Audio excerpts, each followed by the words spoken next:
Why would you dehydrate beets? Well, my first motive, I guess, was maybe to have a little bit less waste when I was canning my beets. So I would save the peels so I wouldn't have to throw them away. But another reason is, I mean, if you read anything at all about nutrition, or you'll know that beets are a very nutritious food. They're high in vitamins, high in minerals.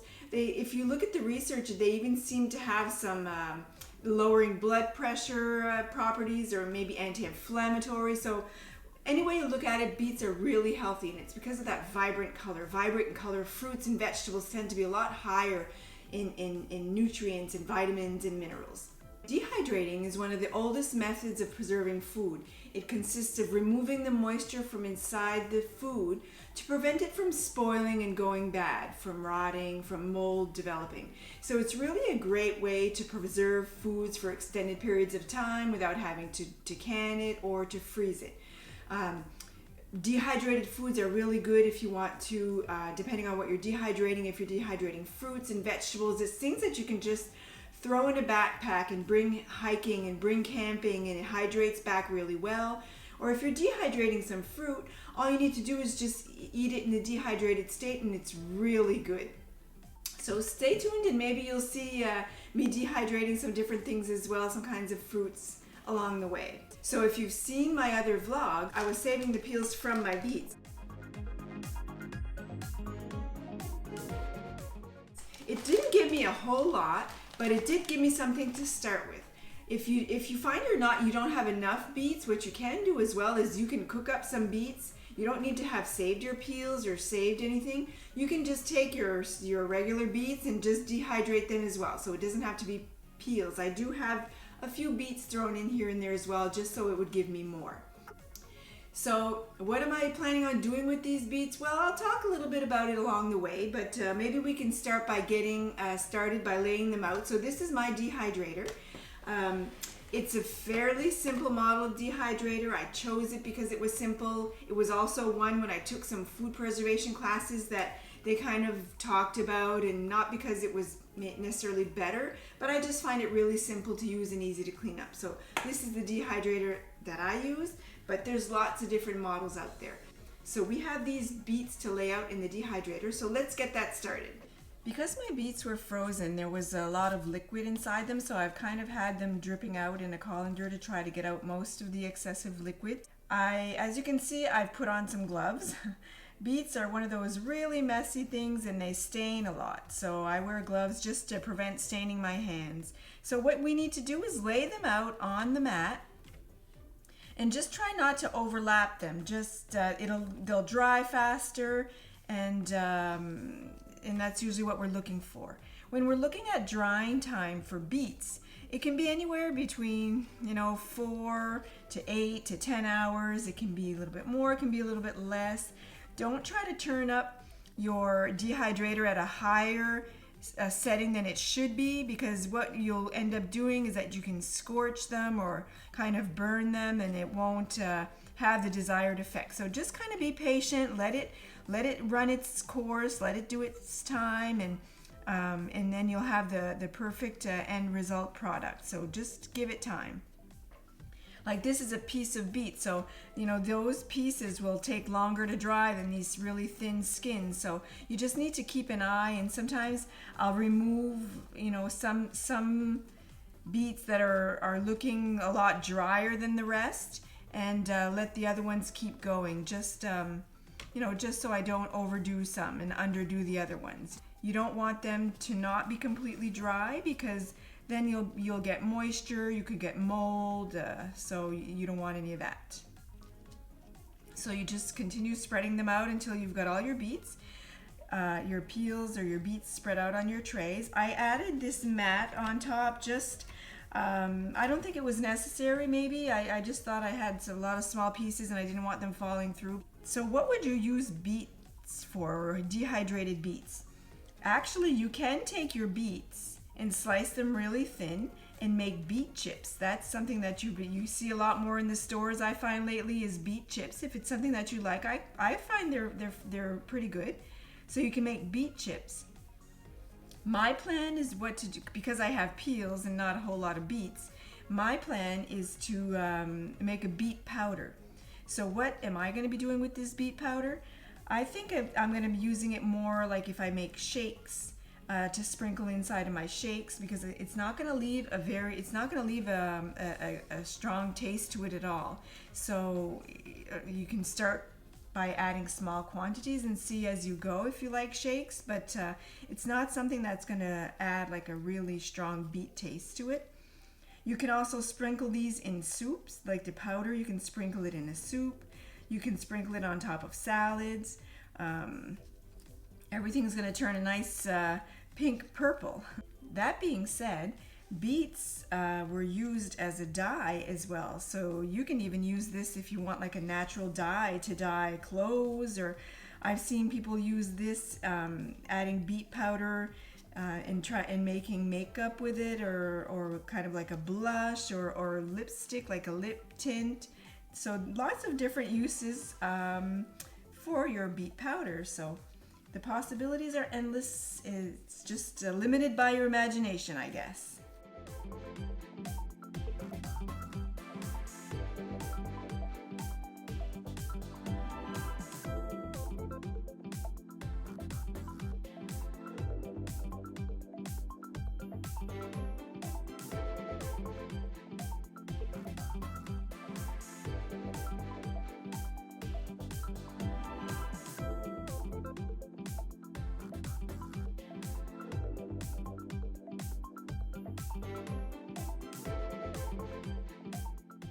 I have 4 trays with beets on them. They're not really, some of them are quite sparsely covered, but that's okay. Those will just dry a lot faster.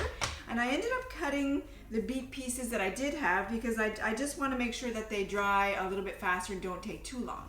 I've got 4 trays here on my dehydrator, and I've got 2 extra that I didn't fill.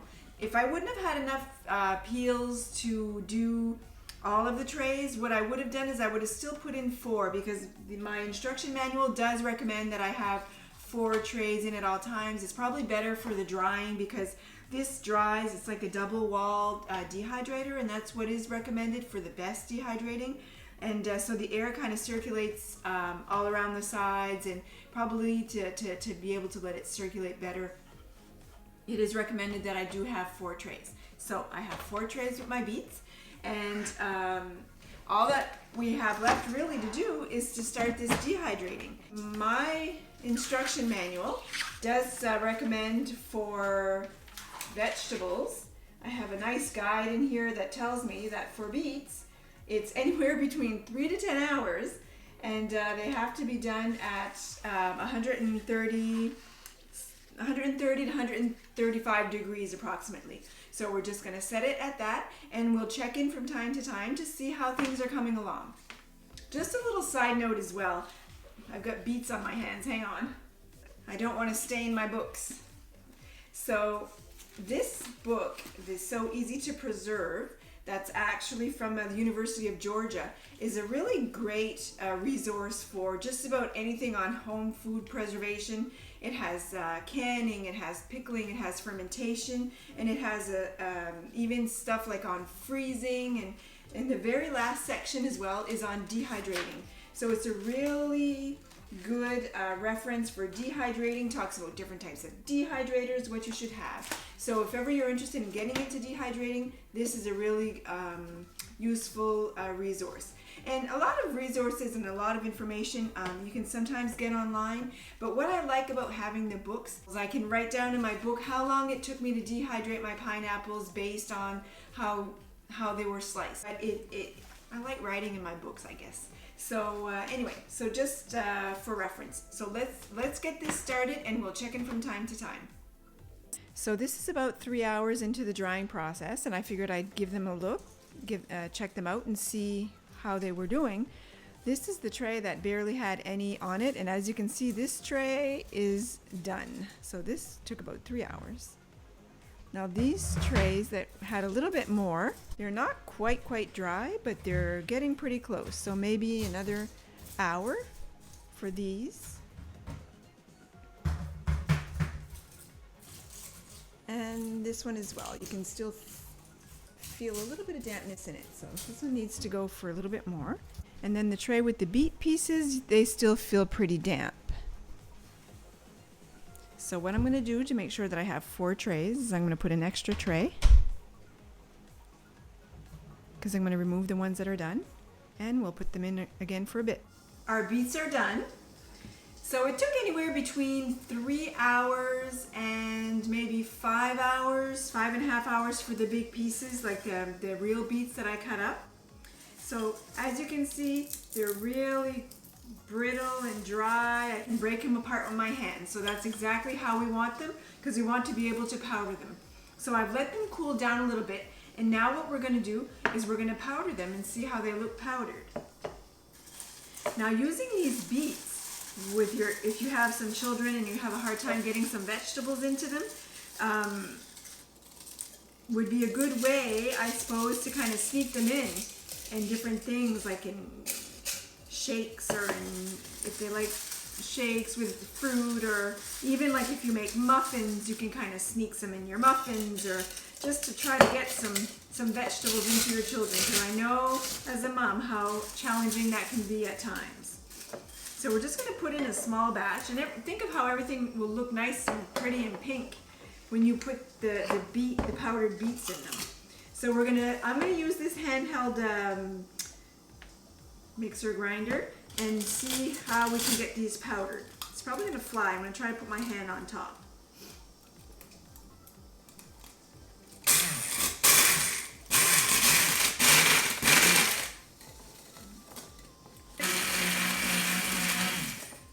We're gonna have beets everywhere. I'm gonna try covering it.